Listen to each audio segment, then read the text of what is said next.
bersinar. Perkenalkan, nama Ibu Dina Debriani. Sebelum kita memulai pembelajaran, sebaiknya kita berdoa dulu ya. Semoga materinya bermanfaat. Yuk berdoa menurut agama dan kepercayaannya masing-masing. Berdoa dimulai.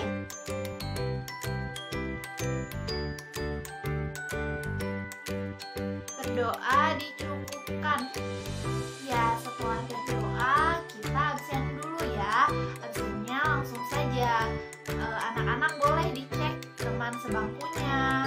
Barangkali ada yang tidak hadir. Ya, oh alhamdulillah, kalau hadir semua. Bagaimana kabarnya anak-anak? Alhamdulillah sehat ya. Jaga kebersihan, terapkan 3M. Alhamdulillah sehat. Anak-anak pernah tidak melihat bencana alam? Pernah? Ya, ada ya di berita. Ya, hayo di sini siapa yang tahu apa itu bencana alam? Ayo, apa? Iya, boleh Siti. Bencana alam adalah suatu peristiwa alam yang mengakibatkan dampak besar bagi populasi manusia. Wah, hebat nih Siti, bisa mengetahui apa itu bencana alam. Tepuk tangan buat Siti.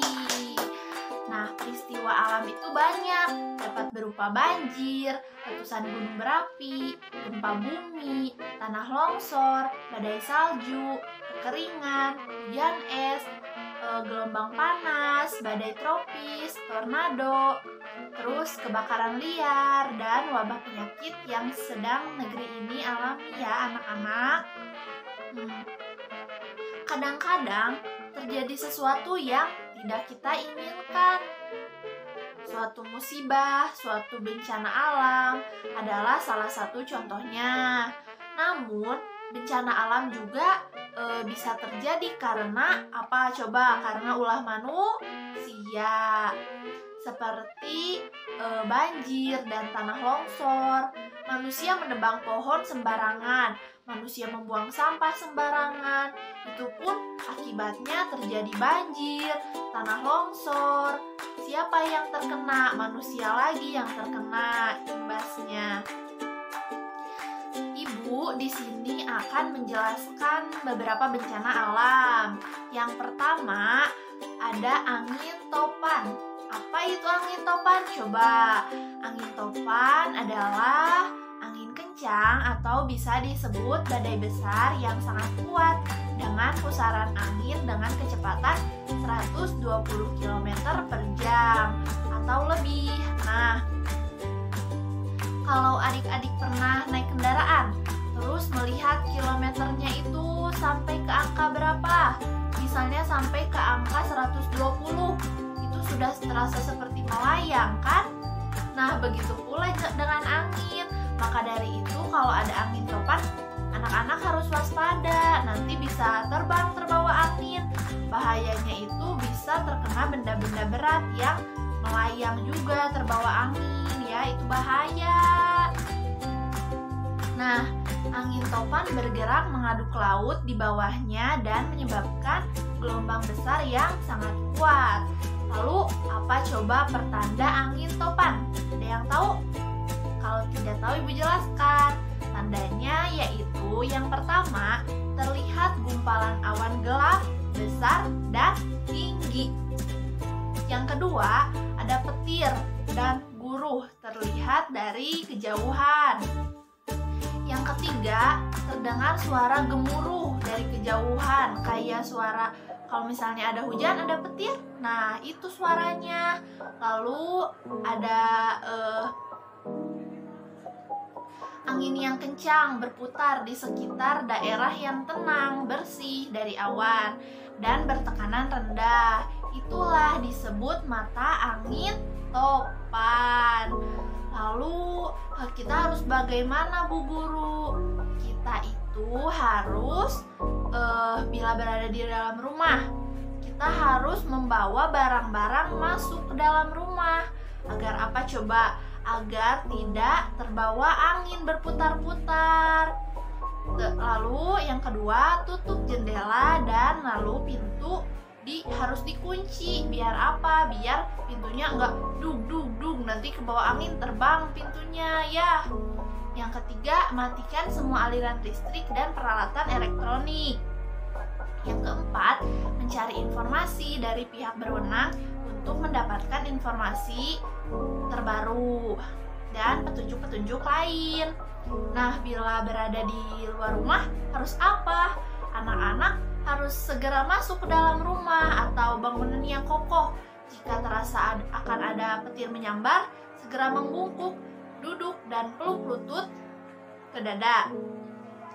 Jangan tiarap di atas tanah, hingga hindari bangunan yang tinggi, tiang, listrik, papan reklame, dan lain sebagainya yang mirip seperti itu.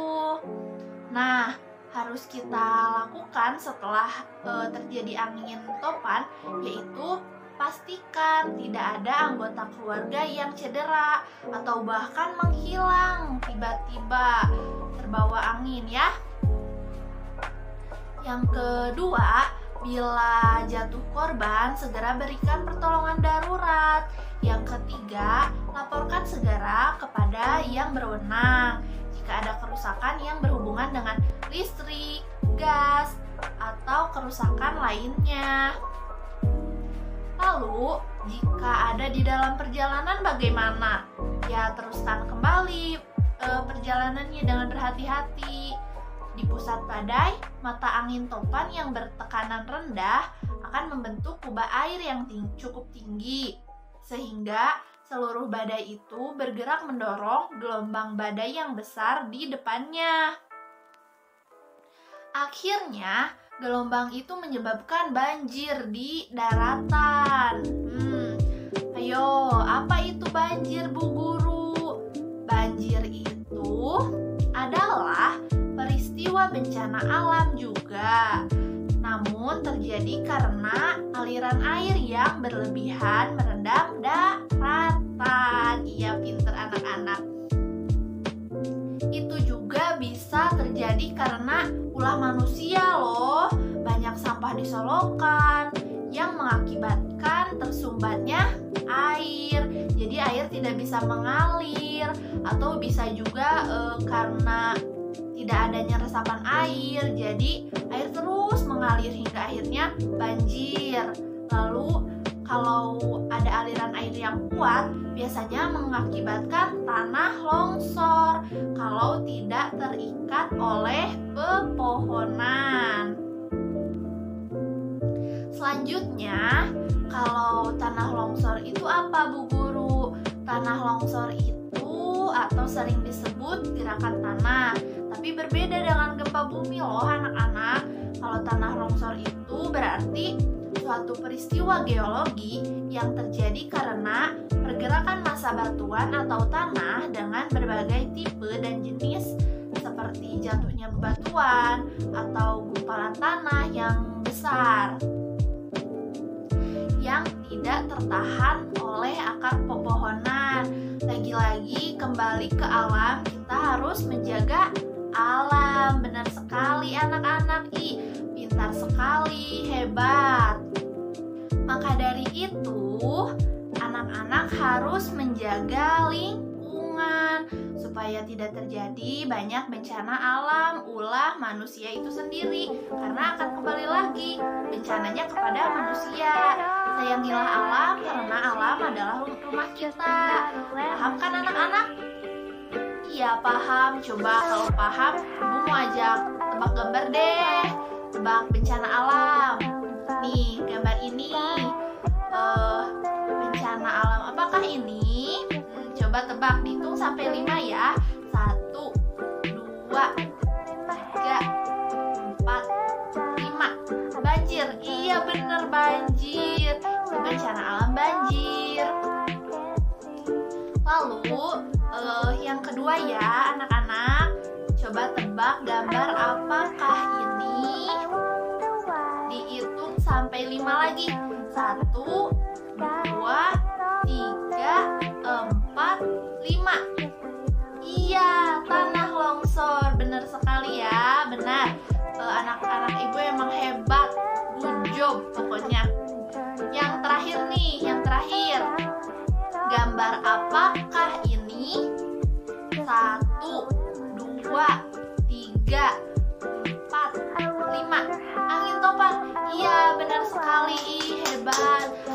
ibu memang hebat. Alhamdulillah anak-anak, ibu sudah pada pintar, hebat. Tinggal nanti diterapkan saja ya untuk menjaga lingkungan. Contohnya dengan tidak membuang sampah sembarangan. Buang sampah itu harus ke tempatnya ya anak-anak. Atau bisa juga anak-anak mencoba mendaur ulang sampah, jadi tidak terlalu menumpuk sampahnya. Ya, setelah mengakhiri pembelajaran, kita juga harus berdoa lagi supaya materinya menyerap di kepala dan diimplementasikan oleh anak-anak. Berdoa dimulai. Alhamdulillah, berdoa dicukupkan. Pelajaran selesai, anak-anak boleh istirahat di rumah, makan, minum, tidur. Boleh tidur lagi juga ya, istirahat. Capek kan habis mendengarkan materi ibu. Hari ini pokoknya tugas dari ibu itu cuma satu. Jagalah kebersihan selama akhir hayat, sampai akhir hayat ya. Terima kasih anak-anak yang pintar, baik, soleh, dan soleha. Sampai jumpa lagi. Wassalamualaikum warahmatullahi wabarakatuh. Mohon maaf bila ada salah kata dari ibu. Pamit undur diri.